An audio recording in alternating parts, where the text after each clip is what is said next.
রমাদান মাসে যদি কেউ ইন্তেকাল করে, এটা একটা খুশনসিব তার জন্য। পাশাপাশি হজের সফরে যদি কেউ, হজের যে দীর্ঘ সফর, এই সফরে যদি কেউ ইন্তেকাল করে, এটা একটা ভালো মৃত্যু বলে ধর্তব্য হবে। পাশাপাশি কেউ যদি জিহাদের ময়দানে শহীদ হওয়ার সৌভাগ্য লাভ করে, নিঃসন্দেহে এটা সবচেয়ে শ্রেষ্ঠ মৃত্যু।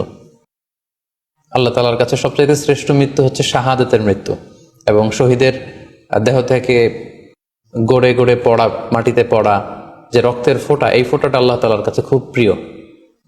সো নিঃসন্দেহে শাহাদাতের মৃত্যু এটা পৃথিবীর শ্রেষ্ঠতম মৃত্যু।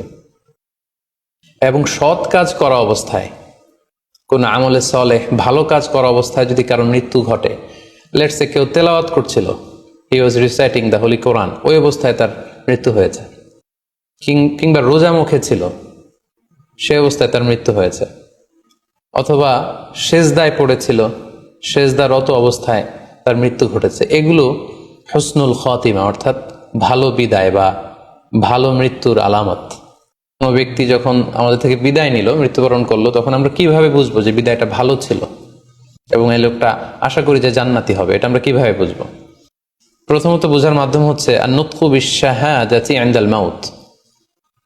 মৃত্যুর সময় যদি কেউ আল্লাহর জিকির করা অবস্থায়, আল্লাহকে স্মরণ করা অবস্থায়, কিংবা শাহাদাত বাণী পাঠ করে যদি মৃত্যুবরণ করতে পারে, তাহলে আশা করা যায় যে এই মৃত্যুটা খুব ভালো মৃত্যু হয়েছে।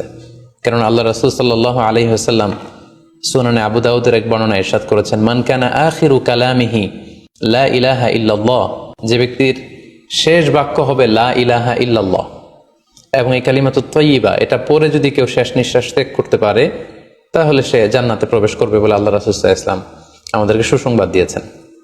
তাহলে মৃত্যুর আগে কালিমা পড়ে মরতে পারা এটা একটা সৌভাগ্যের বিষয়, এবং এটা একটা ভালো সাইন।